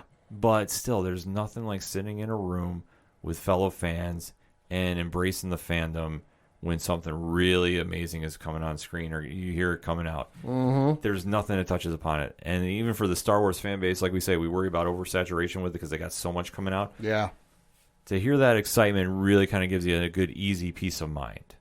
So definitely a lot of stuff to keep our eyes out for. Mm-hmm. So we gave you our takes, ODPH Society. Now heads up on yours. Hashtag ODPH Pod. What is your thoughts of the news coming out of Star Wars Celebration? What are you excited most to see? What really caught your eye? What is something that it was new that Pat was talking about that definitely you're like, hey, I need to hear more about? Hit us up. Let us know. We'll discuss. But we're going to take a quick break. We'll be right back. Greetings, henchmen and loyal subjects. I am Evan the Great. And I'm JVD. We're your hosts of the Fictional Battle Podcast, Crossover Collision, brought to you by the Villains Demand. If you love hearing in-depth breakdowns of your favorite characters and what they are capable of doing while fighting in random battlegrounds against other fan favorites, then this is the podcast for you. New episodes drop every Friday wherever you listen to your favorite podcast or over on thevillansdemand.com. Coming back for another segment on this edition of the ODPH Podcast. And finally, the time schedule about this show drives me nuts. That's the only complaint I really got. Yeah. Because when they get rolling, they get rolling. And then when we stop, it's like we got to start up again. Yeah. Much like AEW Double or Nothing. In a different sense, though, because what we're talking about this episode is the return of Superman and Lois to the CW. Uh-huh. The bright, shining future of the DC on the CW. Yep. Because let me tell you this, I'm going to save you a click. Mm-hmm. Gotham Knights. Hey. First impressions are not good in our opinions about this. No. We were hit up and asked about discussing that, and I'm just saying this. Hey. If you're going to watch anything right now, watch Superman and Lois, because that show definitely gave a vibe that I am not I'm not good with. So like I say, to wash the palate out, we got to talk about the latest in the CW's best show, and that is Superman and Lois. Obviously, Tyler Hoechlin and Elizabeth Tulloch came back as the title couple, and man, oh man, the season has been a wild ride, to say the least. For sure. Going in a lot of different directions. I mean, the only things, as we do whenever we talk about a show, we go spoiler-free first, and then we give you the countdown to go deep diving. So this is a safe area right now if you haven't seen the episode. But one thing they've done this season is they've really been dancing around a lot with the Otherverse, if you will. Mm-hmm. And I'm not sure how that's coming across, and I know that gets to be very confusing, but I do applaud them for at least trying to do something different here. And obviously, bringing in Bizarro was a very big swerve on everybody, because even the writers were given the false narrative that it was going to be Doomsday this season. But the show has definitely gone into a very different direction this year, and I'm not mad about it. Obviously, it's been renewed for Season 3. But to see where they're going on this current journey, it's been something. So, Pad, why don't you give us your spoiler-free take, and then let's go talk. Great episode overall. Thought it was a nice comeback, unlike the last comeback where they had where it was a little bit of a letdown. But no, episode was fan-freaking-tastic. Yeah, this episode definitely delivered on a good sense going into the final stretch of Season 2, because it was announced that there's only 3 episodes left before Season 2 is a wrap. Yep. But definitely came back in a very strong place, so it's definitely worth the watch if you haven't caught up to it yet. But if you have, let's talk some spoilers, shall we? In 3, 2, 1. All right, Pad. What you think? Thought it was a really great episode. Thought the stuff within the storyline with Lana was really good. Interested to see where that goes and how much, because I think that's not, because I think that obviously the relationship between the families broke down a little bit. I don't think that's done breaking down. I think it's going to get even more awkward. Well, where we jumped in is last episode, Clark revealed to Lana that he's Superman. Full blown, yeah. Yep. Flying in the air, froze a tree. Yeah. Because obviously everything that's been going on in Smallville since the Kents have reemerged has been nothing but a roller coaster of world-threatening events that keep getting worse. And one after another. And with Allie, the cult leader, coming in and trying to take over the inverse. I forgot it's not the outerverse, but right. Bizarro world. Let's just call it that, what it is. In our world, it's been getting nothing but messy, because the one thing that I will say is a drawback as a viewer is we start having the multiple copies of everybody, and sometimes they're not presented in a sense that you can separate who's who. Because, like, obviously they did Superboy Prime and Jonathan. Yep. So, like, that one was a little easier to figure out. But when they started dealing with Tal Rowe, that got to be a little confusing about who's who. Yeah, a little bit. So I thought that was a slight drawback to this episode. But for where we jump in, I thought they nailed a couple things really, like, bullseyes. Sure. Couple I thought they misfired on in the sense of I think they were trying to get a big emotional reaction out of this, and it just didn't come across that way. Because, like, where they jump in is Lana, swears she's going to keep Clark's, secret identity safe. And obviously you can't get more of a trusting person about this. But I thought when they tried bringing up the drama with her and Lois, I don't know, maybe it's just me, Pat, but how did you feel that came across? Felt awkward, definitely had a little bit of tension in the air that you could cut with a knife. That's for damn sure. Yeah, I mean, Emmanuel Kirky, who played Lana Lang, Cushing, had definitely a very strong episode this week. Yeah, phenomenal. But balancing, like, her anger towards Lois, I thought was, like, maybe a slight stretch. I don't know. Like, because of where she's yelling that, our whole friendship is based on a lie. Like, she kept going back to that argument to kick off. And it's like, is it really, though? Because you have to understand, not everybody, even though how people in the DC universe, and I don't care if it's comic or movie or TV form, can't figure out Clark Kent is Superman because the power of glasses. I've never been able to understand this fact. I just chalk it up to reasons. But yet here we are. And then you see Lana is, like, furious at Lois because, well, it's like, how could you not tell me? How could you not tell me? Well, hi. To be fair, Clark's known you for a lot longer, and he never told you. So if there's anyone you should be mad at, it's him. Yeah, so, like, why are you But of course, you're fine with that because, I understand why he didn't tell me, so what's the difference? Yeah, like, I thought that was the only misfire with her this week. Like, I thought that was just like, you're really trying to play, like, the upset friend that should have known, but it's not coming across that way. It's coming to, like pay attention to me moment. Yeah. And it's just like, this is not really clicking. And I know they kind of tried spinning it a little bit that she was thinking that her estranged husband was finding somebody else. And I was like, I don't really see that being the stretch here because obviously there's been a lot of drama with her husband on the show, Kyle. Yeah, just a bit. Yeah, and obviously during the whole election campaign thing, like, which was actually a very good storyline. I got to say that. I just go, okay, if you're going to try spinning your anger about that onto here, it just kind of seemed like it wasn't there. Because I thought the strongest points is like when she's really kind of getting down to business. And then like the end scene, I think, picked up a lot for her when we get there. But obviously seeing what's going on in the side story with Eric Valdez playing Kyle and obviously their daughter and where she's, resting her loyalties to during this whole thing, I thought has been a good storyline. But I thought they were really trying to force a lot too much. But once we got down to the action of the show, I thought things really did kind of pick up. Mm-hmm. Because the whole thing is General Sam Lane is now back. And John Henry Irons is helping them. And basically they said, okay, how do we stop Allie? Because this needs to stop, like this whole back and forth thing. And it comes down to we have to destroy the portal. Yep. Which makes perfect sense to me. Yeah. But Clark is, not exactly hearing this nonsense. In fact, I thought he brought up a great line during this. Mm-hmm. He goes, anytime you two come up with a plan, it's usually kill Superman. Yeah. And how does that work out? Not well. No. And I thought that was a great play on the writers, too. Pretty much. Because he was saying that. And then he was just basically saying, like, there had to be a different way than destroying Allie in the Pendant. Mm-hmm. Which I don't really think they were even alluding to destroying Allie. I think it was just, we have to get the pendants at all costs. Yeah, no, I don't think they ever mentioned, like, dealing with Allie. That's just, like, it was just kind of, like, focusing on the pendants. Yeah, but I thought that it's just like, okay, well, here's the plan. And then ultimately it comes back to getting Tal Rowe back in the equation. Clark's estranged half-brother. Uh-huh. Which I have to say, with this show, they've really done a great job about adding that character into the mythos. To my knowledge, it's still not in the comics. No, I don't think so. But I think they should definitely think about doing that route.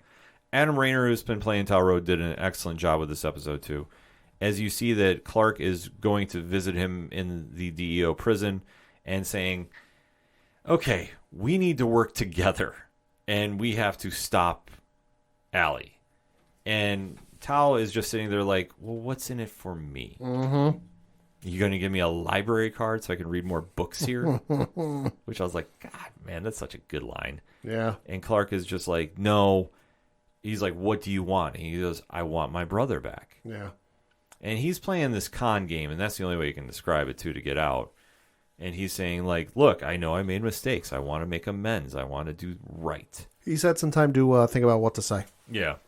So Clark winds up sneaking him out of the DEO prison. Because that's going to go over well. Yeah, which then again I go like, how are you doing this at free will? Like, because obviously I think like him escaping as much as they do would draw more attention, but it seems very subtle. But then they wind up going back to Smallville. Yep. And I can't stop laughing because after Lois comes in from this huge argument with Lana, she goes walking in the house, and who's sitting there with flowers? Tal Rowe. Yes, who's like, hey, what's up? What's up there, sis? And she is just like, what the hell is going on here? Yeah. And Clark's like trying to explain, I need his help, and he really wants to make amends and really do good things. And yeah, like, I hope you're not mad. It's like Nightwing bringing Joker to dinner at the Wayne Manor. Yeah, like, it's crazy about this. But it's a fun sequence to see how they play off because we do get that standoff. And then some great action sequences, too, because when Allie shows up, she almost kills Superman. Yeah, she starts siphoning the powers off him. Right, and then John Henry Irons comes in swinging. Wally Parks comes in this episode and in full armor suit, too, just runs in. Yo, he's upgraded that suit. God damn. Yeah. Holy shit. That's getting more like the comic than it started out as, and I'm all here for it. And he whips that hammer. God damn. At Allie and knocks her completely out from killing Superman. Like, she goes flying. Even though he does wind up getting overtaken at the end. But at this point, Superman's got the pendant. And winds up going into the mine with Tal Rowe. Yep. And then they wind up using their heat vision to make it explode. There's the only thing there, though, and maybe you can correct me if I'm wrong. Mm-hmm. Wasn't there like some lava or kind of heat there as well? Yes. Why didn't they just throw it in there? Might not have destroyed it. No. Okay, then I'll be able to make more sense of that. But they do wind up destroying the pendant. However, though, during this melee, she takes whatever's left of the pendant and runs. Yep. Tao disappears, too. Mm-hmm. So what do you think is going on here? Nothing good. I'm thinking one of two things. I'm thinking, one, he wants to play hero and go after her. Maybe. Or two, he's trying to cut a deal to get that power himself. That seems more likely. Yeah, which I sit there, I'm like, okay, we're telegraphing this just a hair. I'm not mad about it, though, because it does make sense for the storyline. Because him just saying, "Hey, everything's great, everything's back together, we're all good," but no worries at all, makes a lot more sense. Meanwhile, on the flip side, the kids had a very interesting storyline going on with them. Mm-hmm. And one, I will tell you this, I was happy to see Natalie Irons finally get some real screen time here and really go somewhere with the storyline. Taylor Buck, who plays her, I thought does an amazing job. And what does she wind up doing, Pat, this episode? She makes a suit. Oh, yeah, kind of like a mini one. Yes. Not full-fledged. Not full-fledged, but who does she make it for? One of the kids, right? Jonathan. Yeah. Jordan Elsess is finally going to get a suit on this show. About time. Because she's sitting there, and she's like the smartest one of like everybody here in Smallville. Pretty much, because she's like, yeah, you need protection. I'm going to make you a suit. I upgraded my dad's. I can make one for you. That's nothing to worry about. And basically gives Jordan or Jonathan his suit. And Jordan's just sitting there kind of watching like, you know what, this works. I'm all right with this. But we need to go back to the mine because we are missing one ingredient. And what is that ingredient? X-kryptonite. Yes, because this can't fail. This is going to be absolutely brilliant, right? So they go in the mines, and they're trying to obviously gather some crystals to make some power for it. But you're in a cave where you're using Jordan's heat vision. Alex Garrison, who plays Jordan. You're using his heat vision to start cutting this mine loose.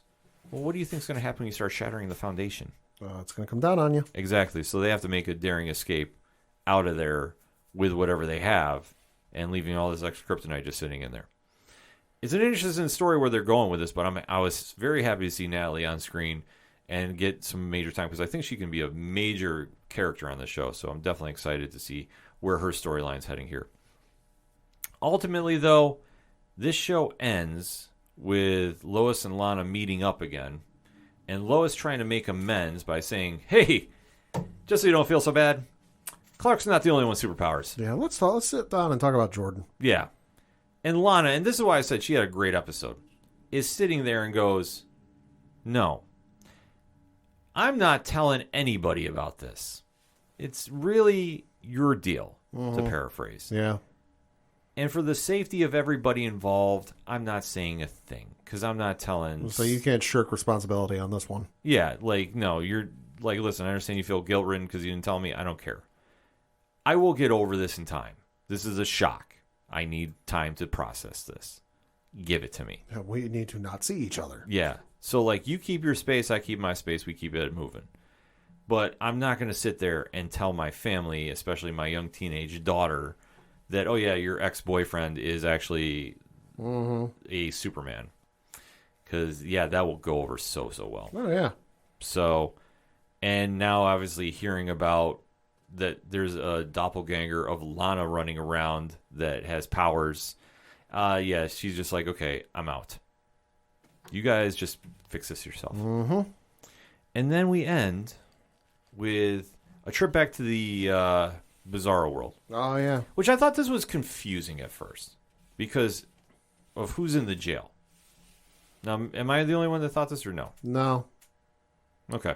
Because where we see is Allie is now crossed back over again because even though without the pendant or she has like the fragments left of it, she can still cross over. Still enough power, yeah. Right. She goes over to the Tal Row that's in their jail. Now, as far as we know, that is the Bizarro Tal Row, correct? Yes. Okay, because this is where I thought it got confusing because I was like, if Tal Row went after her, well, she captured him. No, that's not. It's not Earth Prime Tal Row. It's the other one. Yeah. Okay. Because they both had like the same garb on, so that's what was throwing me off. Well, no, his was a backwards ass, if I'm not mistaken. Okay, I couldn't really tell with the cameras. Yeah, but hey, that's just me. And then during this, Allie decides to drain his life force. Yep. So he's dead. Like there's no question about this. Like he is a skeleton. Yep. And that's how the show ends. So good episode. Step in the right direction. I love the fact that they were really kind of breaking down about what's going on with Tal Row. I think he's a great actor to kind of play off Clark a little bit. Pat, what's your final thoughts on this episode? I thought it was a good episode. Excited to see where they go from here. You know, interested to see some of the final battles, and because we've only got 3 episodes left, so got to start wrapping up some storylines here. I agree, too. I think they really got to get cranking on wherever they're going. I mean, obviously, we're expecting to be done, I believe, by the end of June. Something like that, yeah. So, and then not sure when Season 3 is coming back, but obviously it has been renewed, so we definitely know that's there. So it gives us some hope for the CW universe. So that being said, ODPH Society, hit us up on the hashtag ODPHpod. What's your thoughts about the latest episode of Superman and Lois, entitled Lies That Bind? Let's talk about this, shall we? We're going to take a quick break. We'll be right back.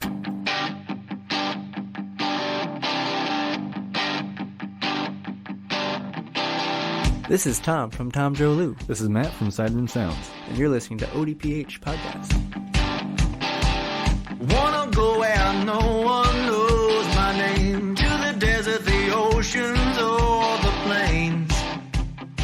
'Cause I wanna go. Coming back for the final segment of this edition of the ODPH Podcast. Pad, what you got? Got two things to talk about. The first of which is something I knew was coming, but I didn't expect to get the trailer quite yet for it, but I'm still excited to get the trailer for it. That is the trailer for the upcoming Disney film Pinocchio. Now, this is nothing to do with the Guillermo del Toro one. That's a whole separate one. This one is from Disney. It is from the legendary director Robert Zemeckis, and it is featuring Tom Hanks as Geppetto, Joseph Gordon-Levitt as the voice of Jiminy Cricket. You've got Luke Evans also in the movie, Cynthia Erivo as the Blue Fairy, Keegan-Michael Key doing the voice of Honest John, Lewin Lloyd playing Lampwick, and then also you've got Giuseppe Bastian playing Stromboli, and then you've got Benjamin Evan Ainsworth voicing the title character Pinocchio. Okay. This looks really good. You know, they hit you right in the feels with the, When You Wish Upon a Star kicking in. Mm-hmm. Movie looks really good. I'm excited to see this, and I'm excited to see a new generation of kids get absolutely fucked up by the scene of the kids turning into donkeys. Because that scene is terrifying even to this day. Yeah, for being live action, I mean, this does look good. Yeah. Like I said, I'm usually not a big person about Disney live action, especially like a classic like this. But CGI looked good. It definitely is going to be having my attention. I will probably wind up watching this. Yeah. Like I say, Tom Hanks is always cash. Yeah, and then the movie does come out on Disney Plus on September the 8th. And then lastly, and certainly not leastly, there is, of course, as most people know, a Super Nintendo World, coming to Universal Studios in Hollywood. Looks like we got a release date for it. It's coming early 2023. We also got an early look at one of the upcoming rides for the park titled Mario Kart Bowser's Challenge, and it is absolutely as zany and incredible as you would think. If you're familiar with anything of Mario Kart, it is a Mario Kart ride where it looks like you'll be driving through a course. Looks like you got augmented reality glasses or something on, and there's a screen in front of you as you drive through on what looks like a Mario Kart a Mario Kart track if you've ever played the game. Yeah, it looks insane. It looks awesome, and I am here for it. I'm definitely down for this. This looks freaking incredible. It looks awesome. Can't wait for that park to open. It's going to be incredible. It's going to be insane. I can't wait. Yes, give it to me and give it to me now. Yep. So this weekend, make sure you swing on over to Amazon Prime. Yeah. Prime Video, because one of our favorite shows is back. Mm-hmm. And that is The Boys. Oh, boy. So obviously the hit comic adaptation from the legendary Garth Ennis and Derek Robertson run returns to Prime Video with the first 3 episodes dropping for Season 3 June 3rd. So obviously, if you know our show very well, you know we are huge fans of this. Yes. The show is incredible. Definitely not your typical look at superheroes by any which way, shape, and or form. Hell no. No, but it's definitely a fantastic show from start to finish. So you definitely want to make sure you check it out. Carl Urban is back playing Butcher, the head of the group sworn to take down the Seven, the legendary heroes, sponsored by Vought Industries. Yeah, that basically the inverse version of the Justice League. Yeah, exactly. No, there's very strong comparisons from the original 7 lineup of the Justice League with this. So obviously Jack Quaid is back as Huey, Les Alonso is back as Mother's Milk, Tomar Capone is back as Frenchie, and Karen Fukuhara is back as Chemo. They're the forces trying to keep us safe from the one and only. Give him the Emmys already for Season 2 because he is absolutely brilliant. Anthony Starr as Homelander, who does a phenomenal job being the worst of superheroes. And the inspiration for Cody Rhodes. Yes, indeed. And Aaron Moriarty against as Starlight, too. A standout member of the Seven who is really the only one you want to cheer for because she's the only one with morals. Yes. Out of this entire show. Yeah. I mean, obviously, you can take a look at seasons 1 and 2. You definitely want to make sure you can go back and watch that. And definitely go back and watch seasons 1 and 2 because they're absolutely phenomenal.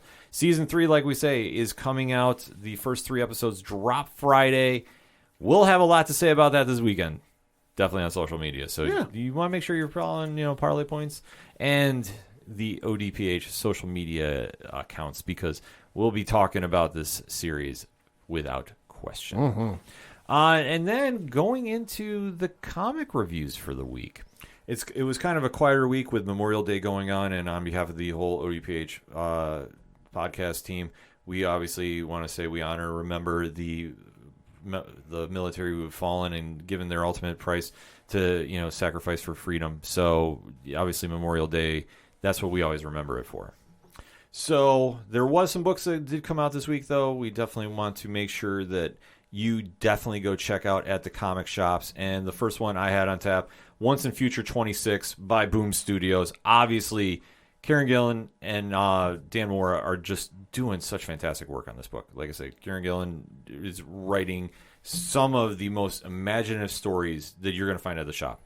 And Dan Mora legit might be one of the best artists in comics. Like he needs to be up in that conversation. Like the work he's doing is just absolutely incredible. And like I say, Once and Future 26 does not let up by any stretch of the imagination. If you've been following this wild story, and you should, you definitely want to make sure you go pick it up. Also, on Comixology Originals, I preach this line all the time because they do fantastic work. And I tell you what, if you're a comic fan, you definitely want to go get the membership for the Unlimited plan. It's well worth it because then you get to read books like this. And that is Clear, number 6 by Scott Snyder and Francis Manapul. So this story might be my favorite one that Scott has done on this line pad. And considering he's done We Have Demons and Night of the Ghoul, that is saying something. They put a fantastic finish on one of the most interesting stories dealing with future and technology that you'll ever read. The artwork is amazing. The conclusion definitely will have you doing a couple rereads just to process everything going on here. It's definitely my highest recommendation for this week. It is some phenomenal work, so you definitely want to make sure you head on over to Comixology and go check it out. But at the comic shops, too, this week, We Have Demons number 3 is out via print. So that's Scott and Greg Capullo's book that's on Comixology. It is now out via print via Dark Horse Comics. So you definitely want to go check that out. From DC Comics, though, kind of an interesting week because they have Road to Dark Crisis number 1 comes out. So this is obviously going to be their big event going into the summer. So you want to keep an eye out for that. And Shadow War Omega 2. Obviously, if it's got Batman, it's got Deathstroke in it, I'm paying attention to that. Mm-hmm. Enough said there. And on the Marvel side of things, it's Marvel, so it's kind of gearing up for like a little quieter week with everything going on. Because next week, obviously, we have a book to talk about that has a big dinosaur on the front. Oh, yeah. And that's called Savage Avengers number 2, but that's next week. It's not this week, though. Because this week, I would say Strange number 3 definitely was the book that I had my eye on, too. I haven't got a chance to go pick that up, but all my comic friends are talking about it, so I go off recommendations like Brian Wayne from Cheers to Comics. If he's talking about it, I go chance to go pick it up, amongst others. So definitely, and our guy JT from East Coast Avengers, who, by the way, early congratulations on the wedding this weekend, my friend. Yeah, congrats. So definitely shout them out on social media. And wherever you are in the world, if you can get to your local comic shops, go support them. We always scream, go support your LCS wherever you are, and go support independent podcasts too, because we're putting in a lot of work as well, covering the news that you definitely want to talk about. So that'll be Inside Pad. The music you heard on this edition of the ODPH. Is that a shout at the robots? They're big comic fans. Mm-hmm. They got a lot of stuff in the works. Where do I go to find out about them, Pat? ODPHpodcast.com. Right on. Swing on a music section. You check out everything going on Shout. Everything going on Brian Wolf, who's got a big show this week in the Austin, Texas area. Just saying, if you like good music, you probably want to go see him. And I know we have a lot of Texas listeners, so make plans now. You also want to go check out everything going on with Floodlands, Yard Party, Second Suitor, who just announced their Suitor Slam 2 show coming up in September. September? Something like that, yeah. News is breaking about that, but, they're very interactive on the socials, so you definitely want to go find out about them. All the amazing groups that give us their music each and every week on the ODPH. Tom Jolie, Yard Party. I mean, the list goes on and on. So that's why you click on the link and you go find your new favorite bands. Trust me, it happens. So you also want to check out Parlay Points. Like we said, new blogs are dropping each and every day. It feels like anymore, but we got a lot of good stuff on there, too. So if you're into pro wrestling, we got some stuff there. Coach Duffy has a sports blog this week. Hey. Dre Driven's got his Obi-Wan reactions, too. There's a lot of things going on in the Parlay Points. You definitely want to subscribe to the RSS, as the cool kids say. So definitely it all helps you. Then you don't miss any minute of the content. Boom. It's that easy. You can also check out The Classified, which has friends of the show, organizational link support, and Black Lives Matter. All the amazing pod groups we're in via their Podchaser pages. So shout out to the aPODalypse. Shout out to the Inner Circle. And shout out to 607 Podcasts and 8122 Productions. The Directory, which, Pat, how many providers are we on? 62,221. Yeah, I think about sounds right. We're on a lot, and if we're not on your favorite provider, let us know, and we'll try making that happen for you. The TeePublic Store, all of that and so much more can all be found at odphpodcast.com. And remember, drop those 5-star reviews on your favorite podcast platforms, too, because it does help the show. Definitely got to start plugging that a little more, too. We got a bunch in this weekend, so thank you to everybody. And that's all I got for this week. So for the one and only Padawan J. Thank you. I'm your host, Ken M. Thank you, as always, for listening to the ODPH podcast, better known as the Ocho Duro Parlay Hour. We will see you next time.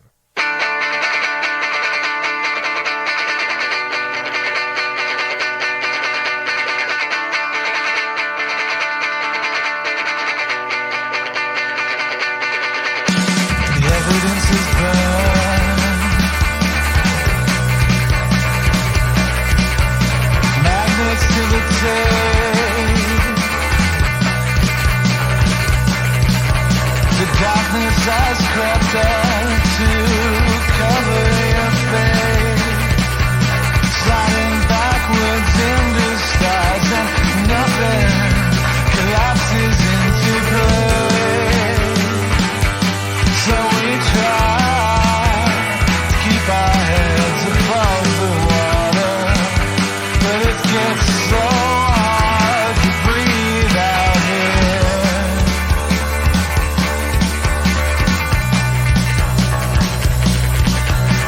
Always falling backward, never find our feet. What the hell are we doing? Empty cars on empty streets, radiostatic bouncing round and round and round and round in our defeat. So we say,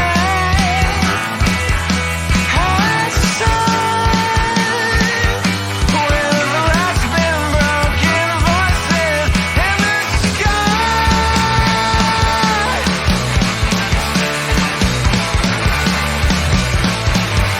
Drowning our voices, collecting the sound, lost it forever, waiting to be found.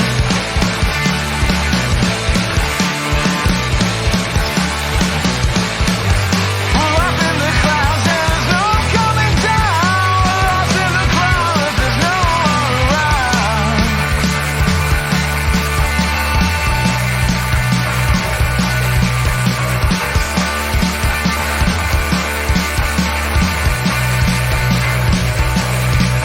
The racket boys are calling, chicken and the fin, hiding in the rafters, swallowing the sin. A little deviation from the little task at hand.